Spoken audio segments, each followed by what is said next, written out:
Salamat, Banal Espiritu, sa iyong presensya. God, we believe you are a supernatural God. Miracle is but normal to take place. Yes. But we believe, Lord, that the greatest miracle that could happen to a person is when, despite of all the difficulties in life, despite all the persecutions, despite everything that's going on, every circumstances, Lord, that He would remain till the end. Lord, that He will be there to meet you in the air when you come. Lord, that He'll be ready, oh God, on that day, oh God, that Jesus Christ comes. Yes, Lord. Holy Spirit, we pray that you will continue to seal us with the Holy Spirit, with your presence, with your anointing, oh God, that we might be found ready, prepared, oh God, for that day. Thank you, Lord. Thank you, God. Hover over your people, Holy Spirit. Meet our needs today. For all the things that you're doing and will do, Lord, in our lives, God, we give you all glory, honor, praise, thanksgiving. In Jesus' mighty name, and everyone say, hallelujah.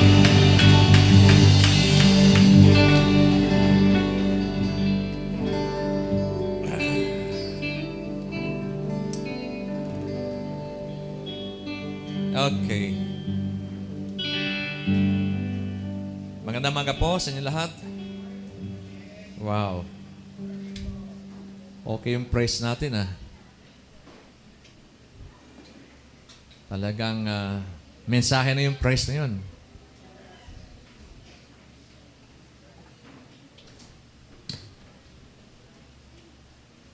Kumusta mo yung katabi mo this morning? Kumusta ka na?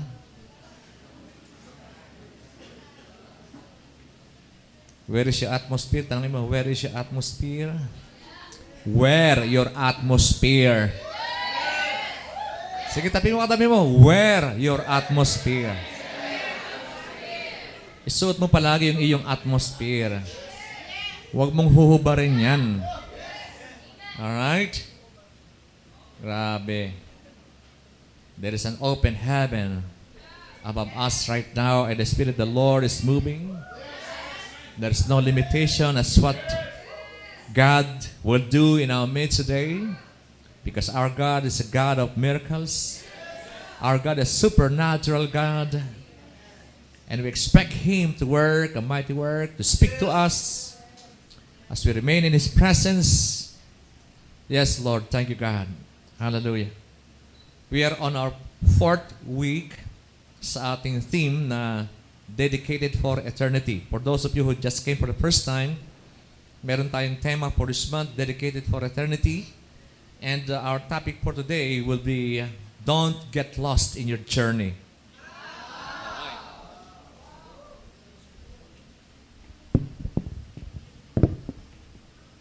Siyempre, meron tayong pinupuntahan. Meron tayong meron tayong kailangang makita na direksyon o mapa. Kasi pag ang isang malalakbay, walang direksyon, walang mapa, malamang na maliligaw siya. Alright? So, tapikin mo yung katabi mo, huwag kang mawawala sa iyong paglalakbay. Dapat makarating ka sa iyong destinasyon. Sino nais makarating sa destinasyon? Ayan. Kaya kailangan hindi tayo mawawala. Hindi lang tayo matatag, matibay, kundi tayo ay may mapa. May road map. Alright? 2 Thessalonians 2 verse 1 to 4. Dito natin umpisan kasi parang buong chapter 2 ng Thessalonians, 2 Thessalonians, no? Now, brethren, concerning the coming of our Lord Jesus Christ and our gathering together to Him, we ask you not to be soon shaken in mind or troubled either by spirit or by word or by letter, as if from us, as though the day of Christ had come. Let no one deceive you by any means. For that day, sabi mo nga, that day, ang araw na yon, will not come unless the falling away comes first.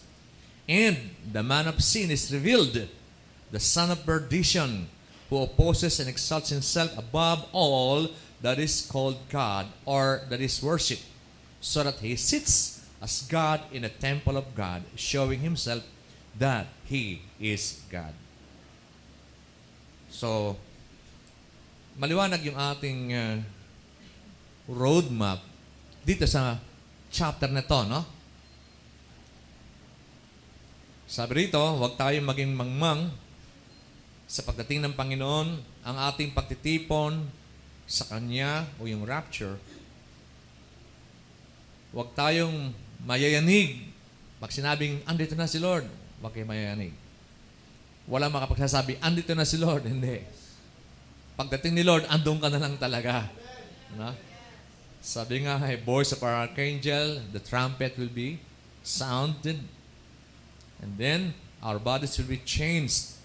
Kaya wala na makapagsasabi sa iyo, andito na raw si Lord. Wala na magsasabi sa iyo, magbabago ka na lang bigla. No? If you are ready. Alright? That day will not come unless the falling away first. Yan, merong mangyayari. Merong falling away first. Yan, sabihin, merong magaganap na isang event that will lead to the Great Tribulation. Okay? Marireveal yung son of perdition. Yun yung sinasabi ng Antichrist. Na siyang tatanghalin na Diyos. Uupo sa trono doon sa templo ng Diyos. Okay, so ang nais natin, ating seryosohin. Take careful notice of the warnings and the directional signs as we take out for our journey to our destination. Mahirap pagka wala tayong consciousness, wala tayong plan, wala tayong map, wala tayong tour guide. Tama ba? And we should be serious about discerning and taking precautions about yung deception, yung pandaraya ng kaaway. Kahit Kristiyano, nadadaya eh. Kahit nga disciple, nadadaya eh. Yung pa mga ordinaryong tao, di lalo na. Okay? So alam nyo, in traveling to a very unfamiliar place, yung driver, sabi mo nga, driver. Kailangan niya yung mapa. Sino ba nagda-drive dito? Kukunti lang ang nakaka-relate, ano? Kahit motorsiklo, you're a driver. Kahit bisikleta na lang. Di ba? May pupuntahan ka, kailangan mo mapa. O kailangan mo mag-guide. Kailangan mo directional signs. Saan ka? 6th Avenue. 16th Avenue. Meron kang, ito na. 10th Avenue. 11. Ayun. 5 pa. Di ba? Kailangan mo eh. May destination ka eh. Yung Google Map, napaka-grabe. Amazing internet tool for locating certain destination. Naging less stressful yung biyahe ng isang driver kapag siya ay may alam sa internet. Google Map, alam mo na. Mamaya, may kasal kami, hindi ko alam ang pupuntahan ko, kaya nag-Google na ako kagabi pa lang. At minaster ko na. Kaya mamaya, hindi na ako stress mag-drive. Alam ko na eh. No? Alam ko na eh. Kahit di pa ako nakakarating, alam ko na. Na parang nakarating na ako. Kasi pati yung itsura ng building, nakakita ko na eh. Ang galing, ano? Hindi ka na may stress na, nako, magtanong ka nga. Hindi na. Diretso na lang doon. Na parang alam na alam ko na. Okay? Kapag ka na-familiarize mo yun, way ahead of the journey, wala ka nang iisipin pa na saan kaya ako dadaan? Alam mo na eh. Landmarks are yan ang key travel tips that contribute to getting to destination on time. No, hindi ka na mag-aalaala na makit ka, maligaw ka, no? Alam mo yung mga pasahero, pag pasahero ka lang, walang alalahanin eh. Matutulog ka lang. Pag gising, andon ka na. Pero pag driver ka, yun, very stressful yun, di ba? Hindi mo alam talaga eh. Nag-iingat ka na sa makasagi ka, sa trapiko, grabe, very stressful. May biglang tatawid. Hindi ka talaga makakatulog pag nagdadrive ka. Di ba? Pero yung mga pasahero mo, tindi. Tapos mas pagod pa sila. Hello! Tapikin mo katabi mo. Sarap maging pasahero, ano? Hallelujah. Kaya yung iba dyan, ayaw mag-drive eh. Gusto laging pasahero na lang. In parallel truth, we have a spiritual journey wherein we need specific direction and landmarks so that we don't miss out our journey. Alright? At ang Biblia, yan ang ating specific direction sa ating journey. Yan ang mapa natin. Ang main difference, of course, between a physical journey and the spiritual journey is everyone should travel with a driver mindset. Hello? Wala ka ng driver dito. Ikaw na yung aalamin mo na yung direksyon. Kaya mga driver, ano yung conscious yan? Direction. Saan ang direksyon? Yung mga pasahero, grabe. Tutulugan lang. Paggising, ando na, hay, kakapagod ang biyahe, no? Napagod pa. Eh, natulog lang naman.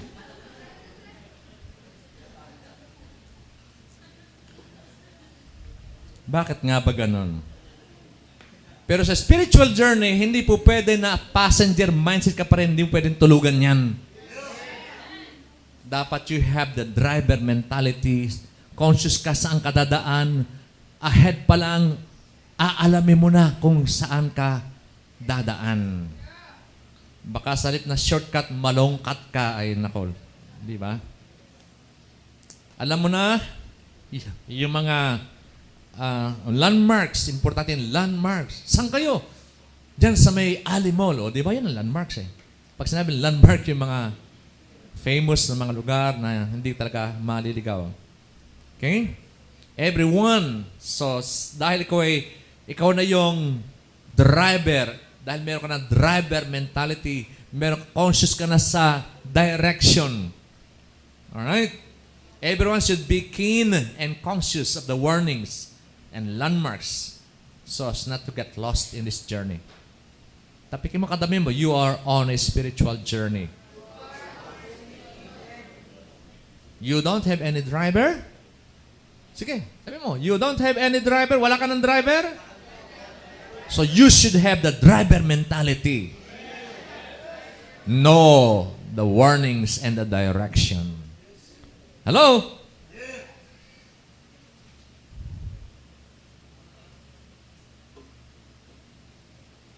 Tapos na mensahe natin? Mensahe na yun, di ba? Hallelujah. You will drive your way to your destiny. You cannot rely on others about getting there. Dapat alerto ka. Huwag kang asa, andyan naman si leader. No! Andyan yung leader mo, he's leading you. But, may gagawin ka.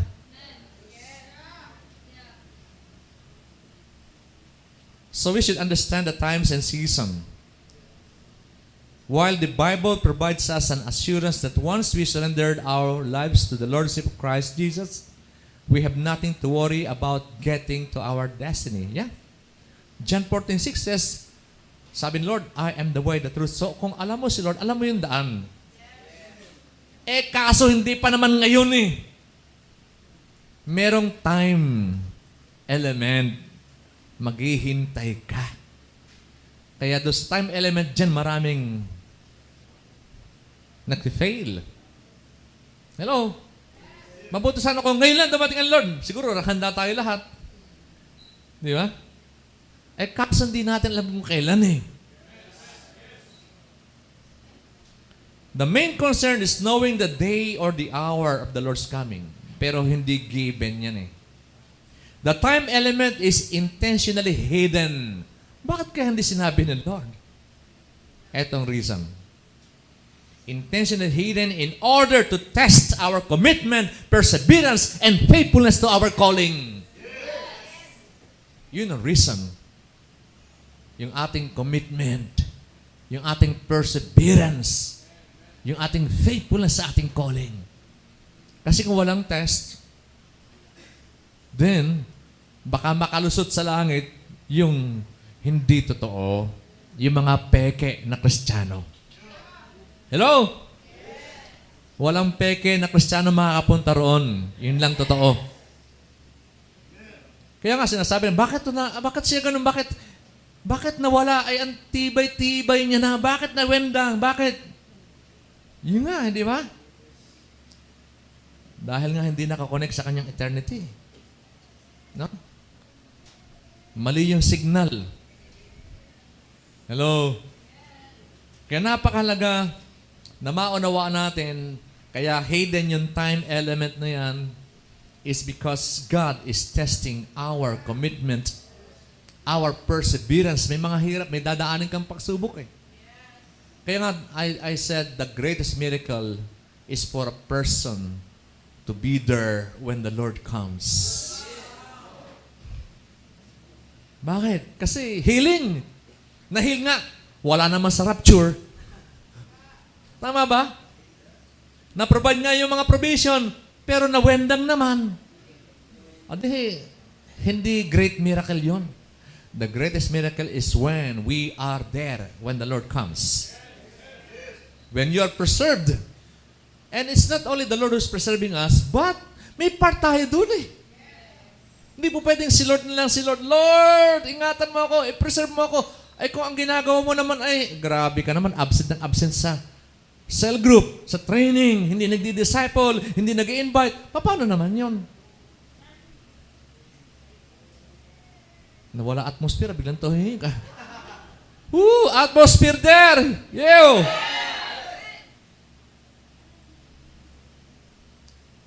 The tests of commitment, perseverance, and faithfulness are all tests of endurance. Bakit? Meron time pressure dahil ito ay time and pressure based. Yung commitment, perseverance, faithfulness. Kaya tandaan nyo, yung pag-welcome ng Lord sa mga tao, welcome. Good. Sabi, nag-persevere siya, no? Nagtiis. At ang gagawin, faithful servant. No? Faithful. No? Lagi siyang matapat. Nanatili. Kahit isa lang yung cell, tuloy pa rin. Pero wag naman kayong makontento na isa lang yung cell. Dapat magparami tayo. Ibig sabihin, di ba? Dito maraming bumabagsak talaga. Many Christians fail in this test. Kaya nga sabi sa Matthew 10:22, you will be hated by all for my name's sake. Dahil nagdi-disciple ka kay Kristo, maraming magpe-persecute siya. But he who endures, ang magtiis to the end, hanggang wakas, will be saved. Sila yung maliligtas. Hallelujah. It's a decision. It's a commitment. It's hard work.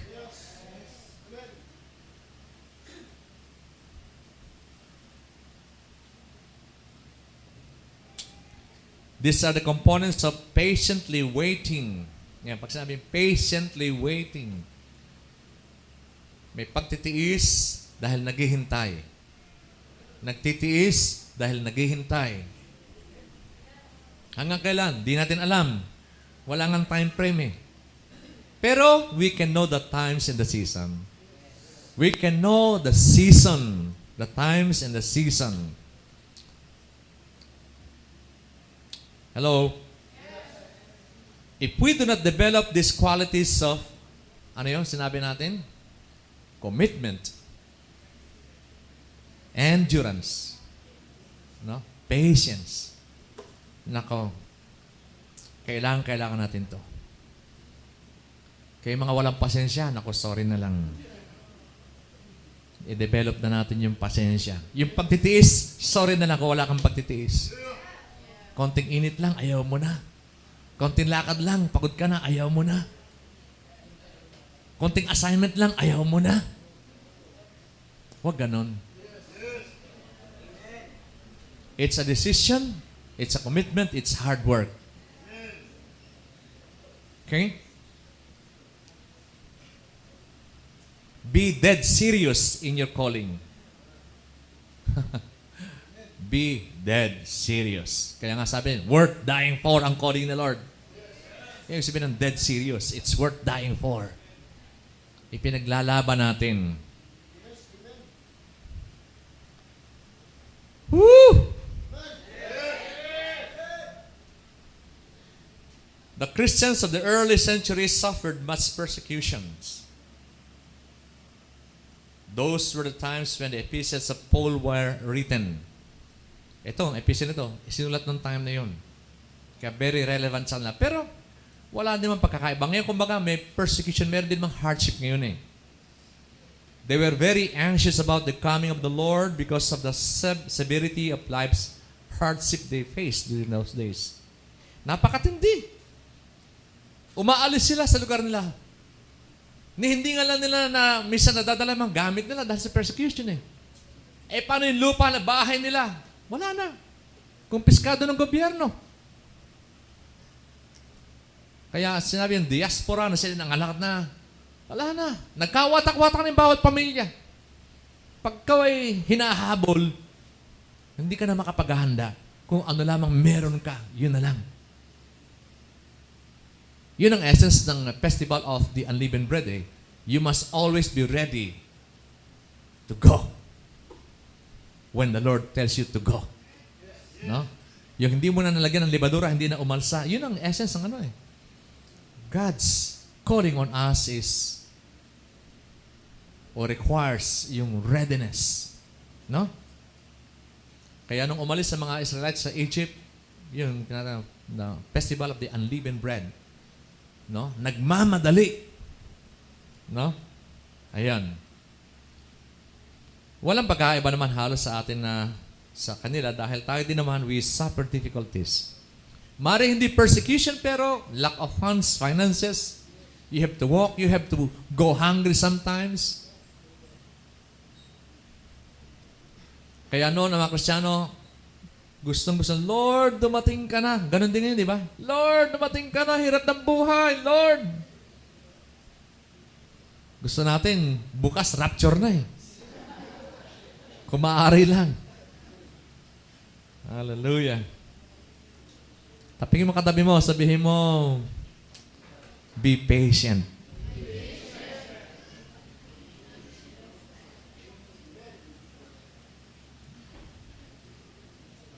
However, the warnings are clear about the Lord's return. Napakaklaro eh. We may not know the day and the hour, but we could understand the time and the season. Ayan. Yung time and season. Yung verses 3 and 4, they're very explicit about the precedent. Yung mangyayari muna bago dumating ang Lord. Maliwanag yon. Balikan natin verses 3 and 4. No? Sabi doon, there must be a falling away first. Anong ibig sabihin nito? Meron muna mangyayari na isang bagay na parang hindi dapat mangyari. Bakit nagwagi ang dyablo? Yung isipin natin eh. Yung pagdating ng Antikristo. No? Kasi yung point na yan ay makikita natin na The Holy Spirit is the governor right now. Kaya napakalaga maunawa natin yung presence ng God, presence ng Holy Spirit. We cannot do anything without the Holy Spirit going with us. Tandaan natin yan. Hindi natin kayang gawin yung ginagawa natin without the Holy Spirit. That's why we should always be dependent on the Holy Spirit. He is the governor right now. At yung sinasabi nung yung restrainer, yung pumipigil when He is taken away, then there will be a falling away. The son of perdition, yung anak ng diablo ay mahayag. Bakit? Ang Holy Spirit, tatanggalin eh. No? Para parusahan ang mga taong matitira. Kaya dapat hindi ka makasama doon. Dapat makasama ka sa pag-alis ng Holy Spirit. Alright? That man of perdition, the sabi doon, the man of sin, he shall declare himself as God. He shall sit as God in the temple of God. So, may sinasabi ng temple. Yan. Tingnan natin mabuti yung temple of God. Sa ngayon, sira ang temple of God. Yung second temple. Dapat unawaan natin to, no? Kaya makikita natin, hindi pa very imminent. Maaaring hindi pa bukas, pero ano malay natin? Di ba? Kaya lang meron tayong guide eh. Sabi dito, He will sit in the temple of God and declare Himself as God. Wala pang templo sa ngayon. Gagawin pa lang yung third temple. Alright? Kaya dapat alam natin ang nangyayari sa Israel eh. The first temple was Solomon's temple, destroyed during the Babylonian Empire. The second temple was built during the time of Nehemiah and was destroyed by the Romans in 68 to 70 AD. No, nung sunugin ni sino yung emperor na yun? Nero? Emperor Nero, no? Yun yung time niya. Niransak lahat, pati temple, at pinagpapatay lahat ng mga, hindi lang Kristiyano, pati mga Hudyo. Yung third temple ay kino-contemplate na kung kakokonek kayo sa Israel, ano, yung maraming mga networks yan. Lahat ang tungkol sa Israel. No? Israel Video Network, kung magkakonek kayo sa mga website na yan, makikita nyo, pinag-uusapan na imminent na ang pagtatayo ng third temple. Okay? Hello? Sino sa inyo aware na yung third temple itatayo? And the prayer of every Jew do sa Wailing Wall, may it be that the temple will be built in our generation. Yun ang kanilang prayer. Hello? Hallelujah. Grabe, no? Dahil alam nila pag natayo yung third temple, darating ang Messiah. Yun ang deception. They're still waiting for the Messiah. Sabi mo sa katabi mo, pasalamat ka, meron ka ng Messiah. Diba? Sa'yo, dumating na ang Messiah. At tinanggap mo na. So, ito yung mga warnings and direction to our ultimate journey. Warnings, directions to our ultimate journey. So, yung pagdating, Lord, i-consider natin ultimate journey. Bakit? Biyahe, punta sa langit. Hello? Dapat pala ang title to, Biyahe, punta sa langit. Biyaheng langit. Right? Meron tayong kinakailangan na gawin. Pag magbibiyahe ka, may gagawin ka. Verse 3, sabi doon, let no one deceive you by any means. For that day will not come unless the falling away comes first. The man of sin is revealed, the son of perdition. So may sinasabing, that day, yung coming, yung pagdating ng araw na yon, yung araw na yun, yung pagbabalik ng Panginoon. Okay? Yung gathering together, yun yung rapture na sinasabi. Okay? Huwag kang padaya. So, number 1 point is, kung mag-abroad ka, anong gagawin mo? So, meet the requirements, di ba? Hello? May mga requirements ka eh. Huwag mong akalain na walang requirements yung papunta sa langit. May mga requirements yan. Kung nag-abroad ka na ikaw ay nagpapadala ng iyong CV or ano yun? Resume? Diba? Ano pa? Meron kang clearances, meron kang medical, meron kang meron ka? Huwag kang padadaya. Sabi mo sa katabi, huwag kang padaya. May requirements yan. Okay, that day, yung pagdating ng Lord, may requirements yan. That day in this context refers to the coming of the Lord. The coming of the Lord is very much like taking an important journey wherein we need to prepare way ahead the trip in order not to miss it. Alam, bago pa lang dumating yung journey, handa ka na. Yan ang problema ng maraming Kristiyano, hindi handa eh. Kaya pagdating noon, iwan. So if you're leaving the country for employment, sino nakapag-abroad na rito? Pakitasan kami mga nakapag-abroad na for work. Yan, mga OFW, mga bagong bayani ng ating bayan. Kung hindi ka pa nakapag-abroad, ay alam mo to eh. No? Yung iba sa inyo nakapag-apply, kaya lang hindi natuloy. At kahit na local employment, meron ding requirements. Tama ba? Merong resume. Sino ba rin tanggap sa trabaho na walang resume? Wala, di ba? May credential, diploma, transcript of record, ano pa? Dami credential, birth certificate, may medical, may clearances, may passport. The day of the Lord is leaving this world for good. Hallelujah. To adopt our final citizenship in store for us. Dahil meron kang final citizenship, sabi ko nga, darating time, hindi ka na Filipino citizen eh. Hello? Heavenly citizen ka na lang. Okay? In preparation for your spiritual journey, anong resume mo? Ang resume, nasaan ang resume mo? Ano nakalagay? Child of God. Di ba? Galing ng resume. Tanggap ka na. Child of God ka pala eh. Di ba? Hello? Yung bang resume mo? Tabi yung katabi mo. Yung bang resume mo? Child of God. Abay, kung hindi pa, nako, reject ka na agad. Ano yung credential? Nasaan yung Nasaan yung credential? Anong mga certificate mo? Ang yung credential is born again. Hello? Ay, medical mo. Di ba sa trabaho? Fit for work, di ba?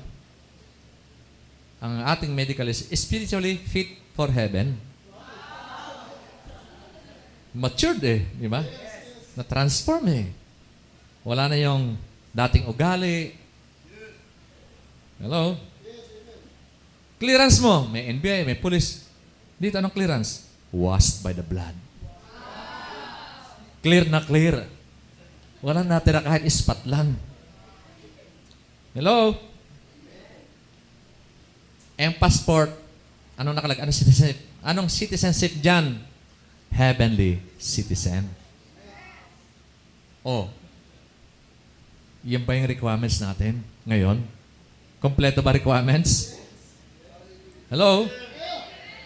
May resume na ba? Child of God na ba? May credential na ba? Born again ba?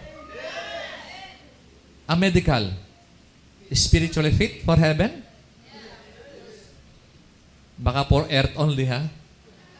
Dapat for heaven only. Anong clearance? Washed by the blood na ba? Baka hindi pa nahugasan. Ay nako. Ang passport, anong citizenship? Heavenly citizen. Yan ang clear. Yan ang ating mga requirements. So don't let that day come to you unprepared. Get ready with your requirements. verses 2 hanggang 8. Sabi rito, do you not remember that when I was still with you, I told you these things? And now you know what is restraining, that He may be revealed in His own time. Di niyo ba naalala nung ako'y nasa inyo pa, kasama niyo pa ako? Lagi kong sinasabi sa inyo na yung pumipigil, may pumipigil. Verse 7, for the mystery of lawlessness is already at work. Totoo naman, di ba? Sabi natin talaga, out there, spiritual jungle, madilim, magulo, gubat. No? Andun yung mandaraya, andun yung leon, umaatungal, naghahanap na masisila. The devil is like a roaring lion seeking whom he may devour. Andun sa labas. Naghahanap ng maloloko, madadaya, masisila. Only he who now restrains will do so. Yung pumipigil, patuloy niyang pipigilan hanggang siya'y alsin until he is taken out of the way. The Holy Spirit, the governor in our midst, will be taken away. And then, the lawless one will be revealed. Doon, marireveal yung Antichrist. Whom the Lord will consume with the breath of His mouth and destroy with the brightness of His coming. Alright? So nakita natin, talo na yung kalaban. Eh bakit pa naman sasama tayo sa Kanya? Eh, huwag na lang, di ba? Marami sumasama sa Kanya eh. Talo na eh. So number 2 point is, do pidos. Ano ba yung pidos? Ayan, yung mga abroad may pidos yan. Pre-departure orientation seminar. Dapat alam natin,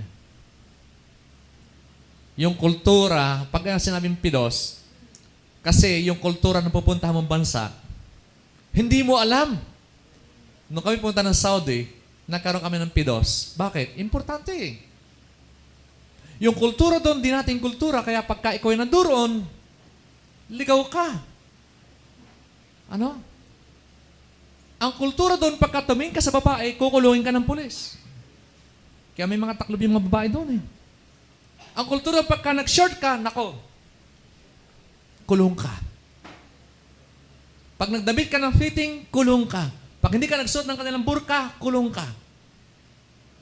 Hello? Hello? Ano yun? Abaya? Wala palang burka sa Saudi, pero sa iba mga stricto, pati mukha, oh, wala kang makikita. Yun ang kahalaga ng pidos. Ibang kultura, iba ang mga kaparaanan doon, iba yung mga custom, tradition. Pag hindi mo alam, paano na? Kaya pagdating mo doon, nako, kung ano nga pinagagawa mo, nag-inom ka ng alak, ay, deported ka. So sa pidos, doon ka ino-orient ano meron sa pupuntahan mo. Okay?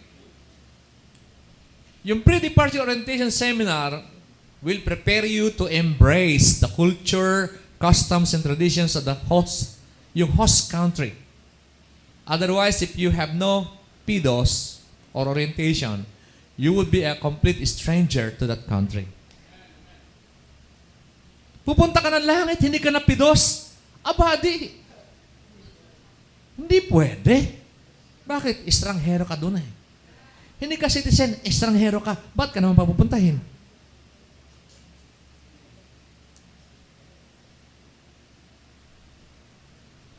Ano ba yung ating pidos spiritually?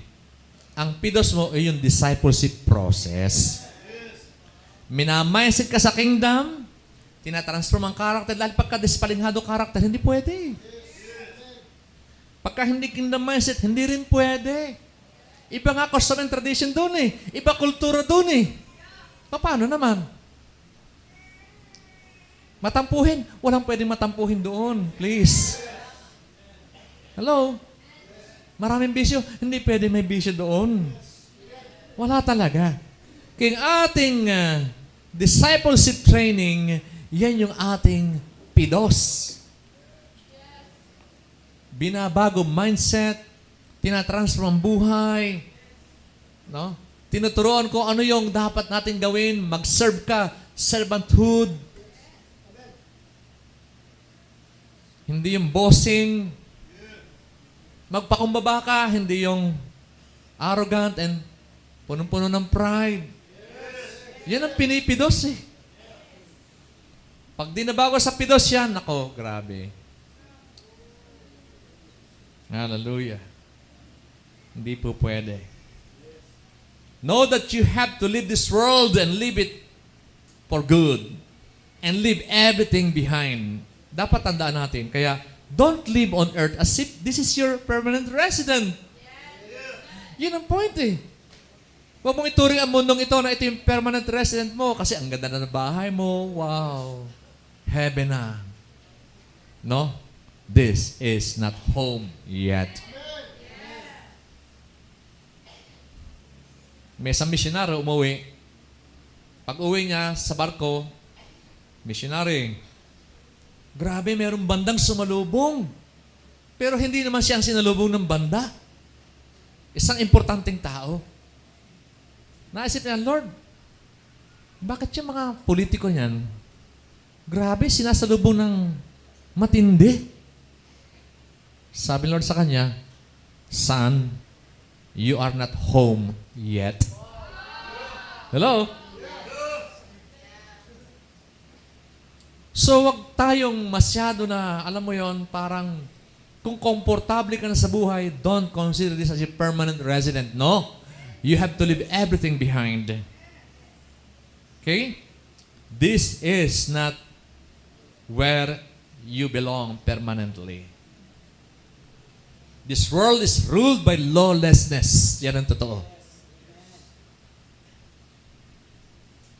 When the restrainer, the Holy Spirit, is taken away from this world, you must go with Him. Pag ang Holy Spirit umalis, dapat kasama tayo. Alright?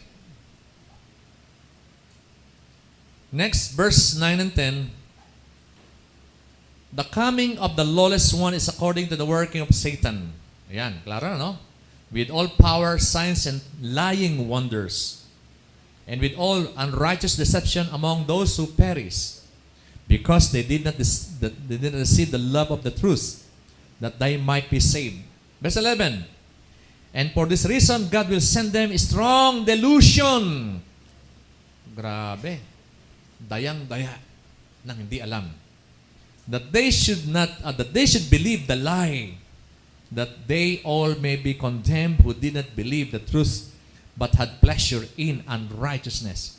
So yung mga tao talagang hindi maniniwala, talagang malulunod sila sa kadayaan ng dyablo hanggang sila mapahamak. Sabi nga, the wicked will become more wicked, the righteous will become more righteous. Huwag naman sanang baliktad, the righteous will become wicked. Huwag naman. Hello? Dapat, tapigin mo katabi mo, dapat we will become more righteous.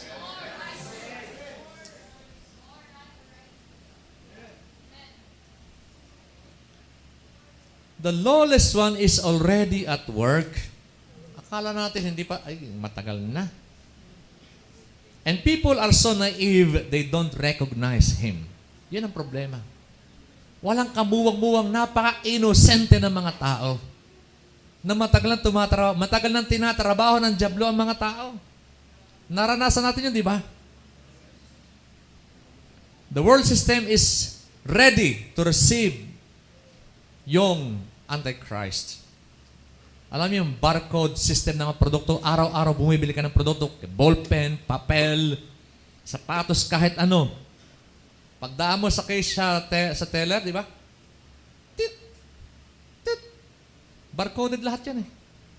Hello? Baka hindi tayo aware. Ano ang hindi barcoded? Yung nasa sa wet market, yung gulay, walang barcode yan. Magkano po? Piso. O yan, piso. Walang barcode. Walang tit. Yun lang ang walang barcode. Pero darating ang time. And I believe, si Satan is deceiving people. Kaya, alam mo yung save more, bakit? Ang daming sumusupot na save more. Lahat ng mga market na yan, pagdating niyan yung mga wet market nawawala. Hello? Yung mga palengke natatabunan. I believe darating ang time, wala ng palengke, wala ng wet market. Puro save more. Pero hindi save more lost more Mabuti kung nasa save ay kaluluwa, no? Hindi. Nalolost ang kaluluwa.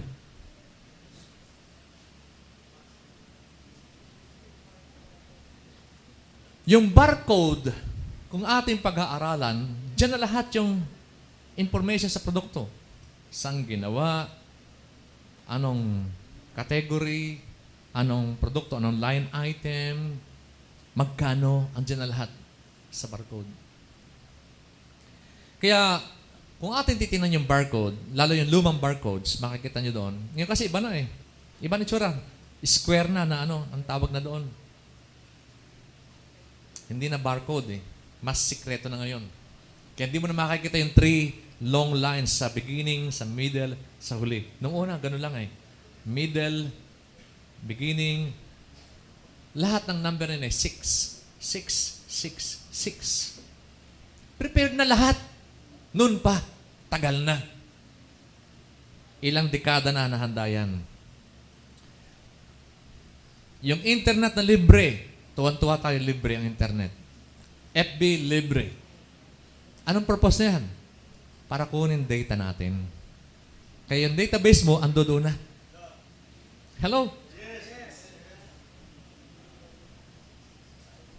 Tapikin mo katabi mo, hindi ka na makapagtatago. Kilala ka na. That is being prepared for world control. Tuwan-tawa tayo, libre lahat. Well, we enjoy it while we can. Use it for God's glory while we can. Pero pagka meron ng nakikita na natin na, hello, di ba? Yung pera, unti-unti na nawawala Napapalitan na ng plastic. Kaya, kung maaalala nyo, kung nandito pa, siguro, mga bago lahat halos Way back 1999, ay pinag-aaralan natin yung plastic money. Darating ng time, wala ng cash. It will be cashless society. Baka mabigla tayo. Wala ka ng hawakang cash. No? Kahapon sa pastoral meeting, last Friday, may isinyer yung ating isang pastor. Galing siya sa Malaysia. At nag-seminar sila. Ang pangalan ng kumpanya na Monspace. Monspace. So, ang pinag-usapan dito ay money in the space.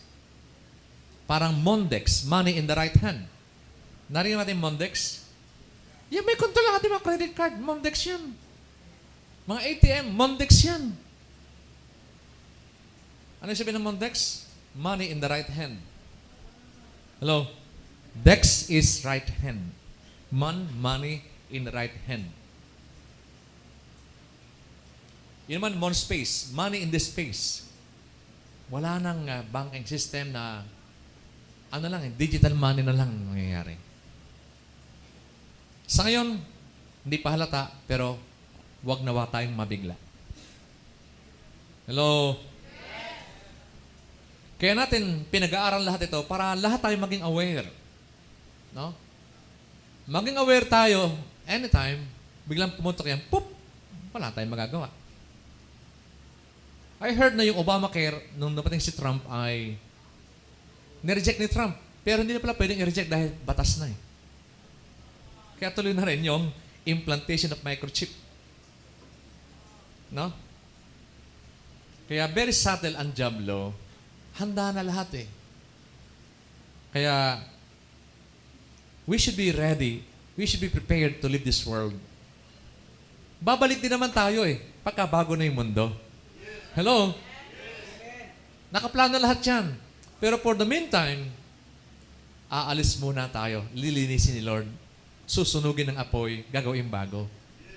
Alright? So, yung hologram imaging, yung ako nung nakikita sa langit, kung ano narinig na sound, those could be holograms, no? Hindi lahat ay Himalaya nakikita mga image na yan. Holographic imaging is very, very possible right now. Dahil mga satellite, nagpo-project na, nagtetest na sila ng holographic images. Kunwari si Christ nag-a-appear. Alam mo yun, very deceptive. Nakakita kayo sa internet ng mga images na nag-a-appear sa sky. Yeah. Huwag kayong kapaniwala because napakatuso ng Diablo using people, the satellites, holographic imaging is very possible na mandaya sa tao. Kung nakikita ng UFO,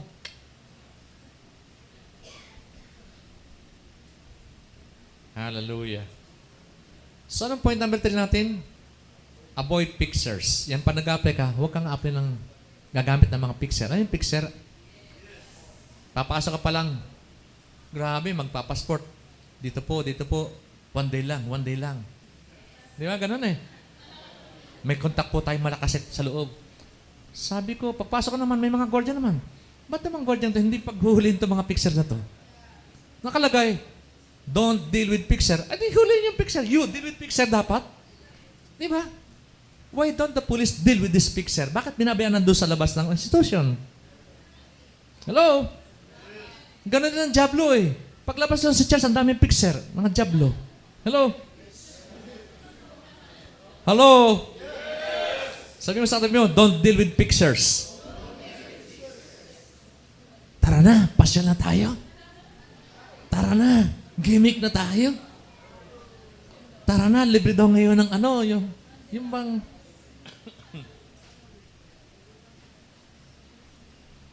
The lawless one is a master of deception. Yan ang totoo. Yung picture, master of deception. Skillful siya dyan sa pandaraya.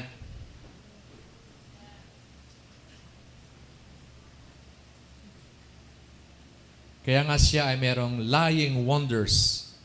Sabi natin, pag nakita ka sa langit ng mga images, huwag tayo magpapaniwala. Baka maniwala ka nga, totoo nga yung mga alien. Hello? Merong disciple naniniwala na ng alien eh. Kasi internet ng internet, di iniingatan yung kanyang sarili.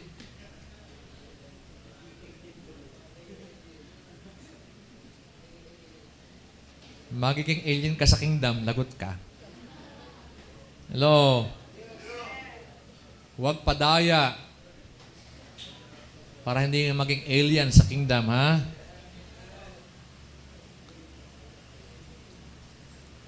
With all unrighteous deception among those who perish. Yun lang ang nadadaya, yung mga naliligaw, yung mga walang Kristo. No? Bakit? Because they did not receive the love of the truth. Love of the truth is the Word of God. Hindi nagmahal sa salita ng Diyos. Yun eh. Hindi nagde-devotion kaya nadadaya. Hindi nagsesel kaya nadadaya. Hindi nagcha-church kaya nadadaya. Hindi umate ng training kaya nadadaya. Master of deception na eh. Kaya ko na naman eh. Ay, come on. Hindi mo kaya mag-isa anak. Kailangan mo ang kapatid mo sa cell. Kailangan mong sermon ng pastor sa church. Kailangan mo ng training para hindi ka madaya. Minsan ganun tayo, di ba? Kaya ko sa sarili ko. Matatag na ako. Huwag. Araw-araw, maya dapat tayong paalalahanan. Kasi tuso ang kaaway.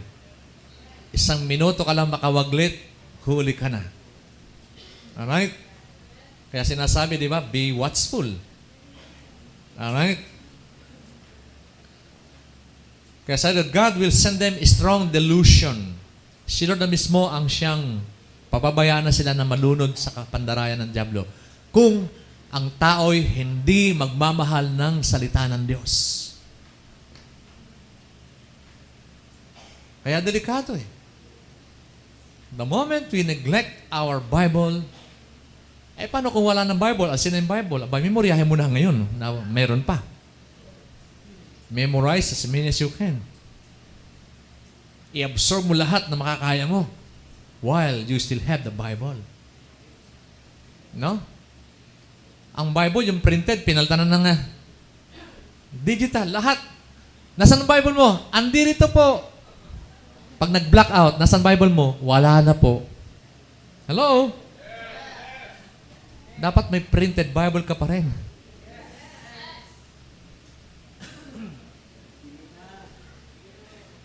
Life is very comfortable right now. Ang daming gadget. No?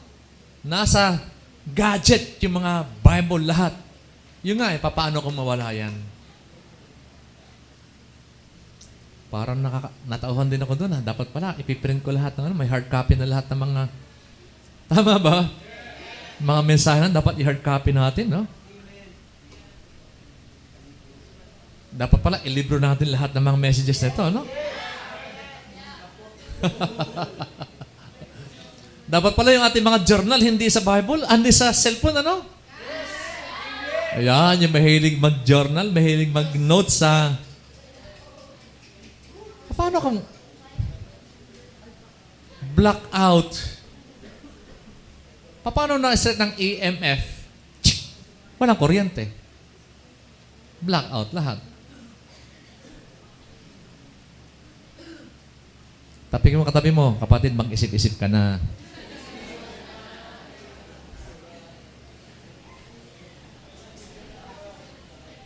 Avoid pictures. Sabihin mo katabi mo, avoid pictures. Mandaraya siya. Huwag kang padadaya. Alright? Grabe, pag nag-a-abroad ka, itong karanasan mo eh. Daming picture. No? Hallelujah. Nakahanda na para sa, ang data para sa one world government. Ready na yan. He is the picture and everything had been fixed for a counterfeit millennial kingdom of peace and prosperity.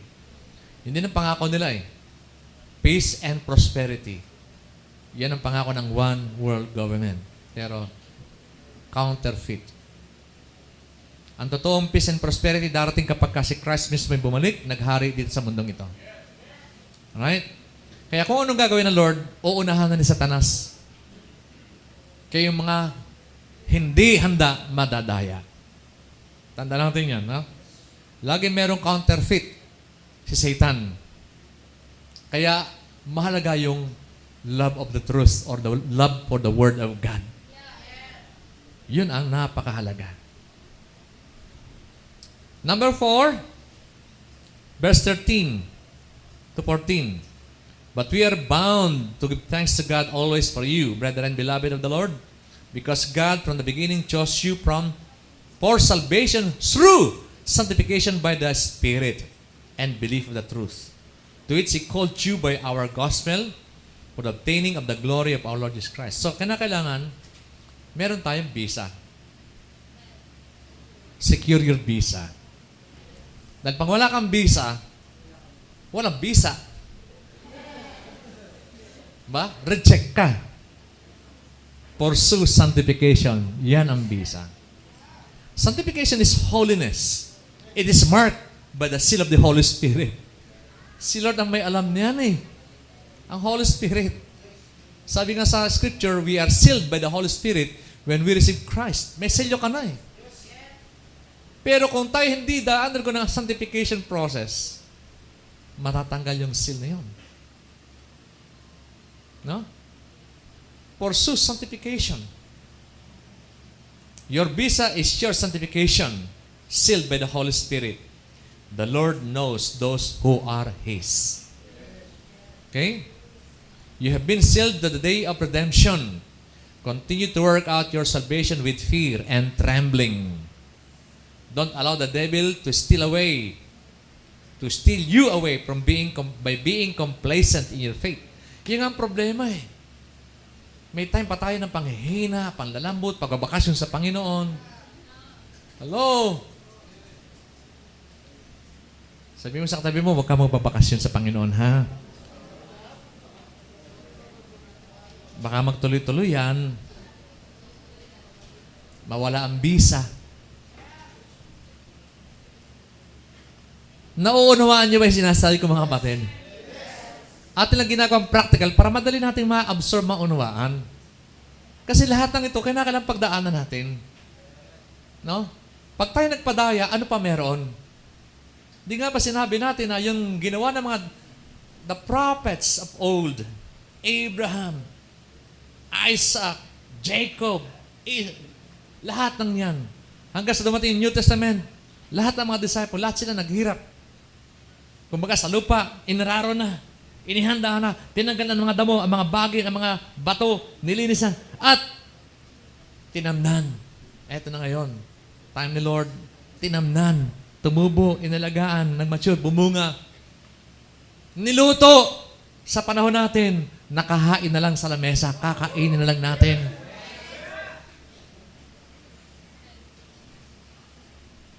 Tapos inimbet ka, kakain na.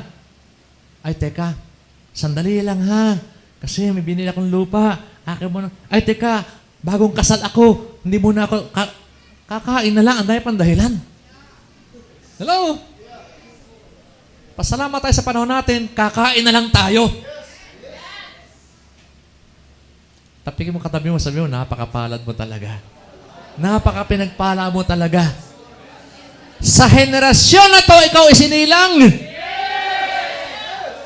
Dahil kung sa henerasyon na yon, na mga tayo nililipol, pinapatay dahil ayaw padamihin. Tama ba? Noong una, pagka sinabi ni Lord, patayin lahat, pati mga bata.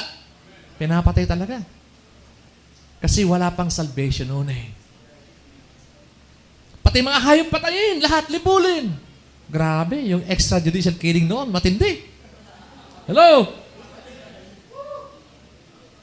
Yung EJK noon, mas matindi kaysa ngayon. Kasi di pula ng lahi eh. Nakukuha ba natin mga kapatid? Kaya napakapalad. Kaya naman sabi sa Hebrews 6, how can we escape so great a salvation? Papaano mo tatakasan ang napakadakilang kaligtasan na to kung hindi mo pa tatanggapin si Kristo, kung hindi pa isusuko buhay mo, kung hindi ka pa maglilingkod sa Kanya, papaano ka tatakas? Wala nang pag-asa. Wala nang sakripisyo pang natitira. Tapos yung katabi mo, kapatid, seryosohin na natin to. And number 5,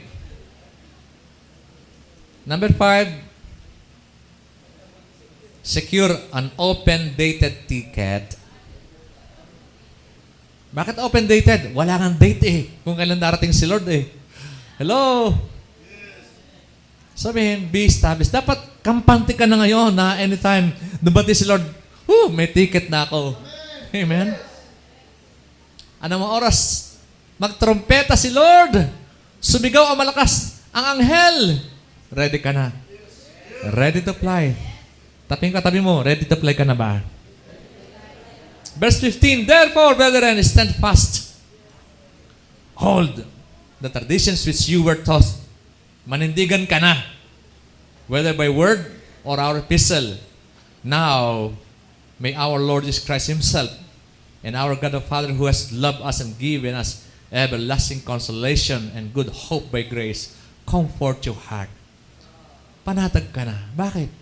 Secured ka na eh. May passport na, may requirements na, may visa na, may ticket na.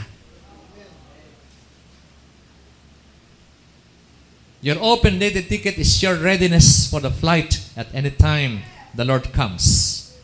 Ano mga oras dumating ang Panginoon, ready ka na. Blessed are those servants who do what the Lord commanded them to do. They shall be greatly rewarded at the Lord's coming. Tumayo tayong lahat. Mga kapatid, meron tayong final journey and this is the ultimate journey. Ito yung huling paglalakbay na gagawin natin. Ang tanong, are we prepared for that? Yung ayaw magpidos, ayaw mag-train, ayaw magpa-disciple, nakalulungkot. Baka may iwan. Let's come before God right now.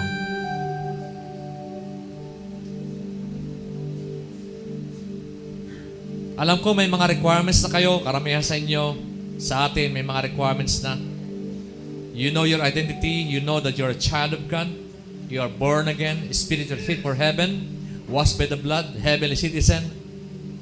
Pero naghihintay pa tayo eh. May time element. We have to develop those virtues of being patient, commitment, endurance. Huwag tayo mawawaglit. Huwag mawaglit sa ating mga puso, sa ating isipan. Dapat lagi tayong handa. Examine our hearts today, right now. Magpakumbaba tayo sa harapan ng Panginoon. Hindi kailangan ng Panginoon ang kaalaman natin, kausayan natin. Kailangan, Lord, yung puso natin handa.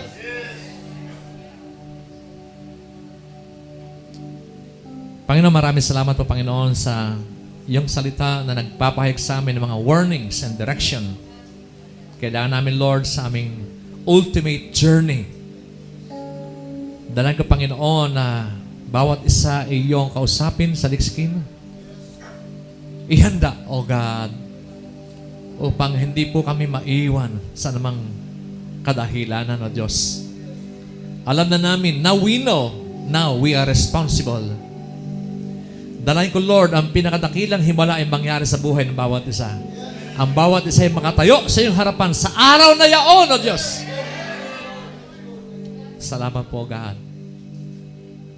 Salamat po, Holy Spirit. Do a mighty work in the lives of your people today. Holy Spirit, remind them, Lord, what to do. And strengthen them, Lord, each one of us, God. We may do what we ought to do. We give you all glory, honor, and praise in Jesus' name. And everyone say, Amen. Amen.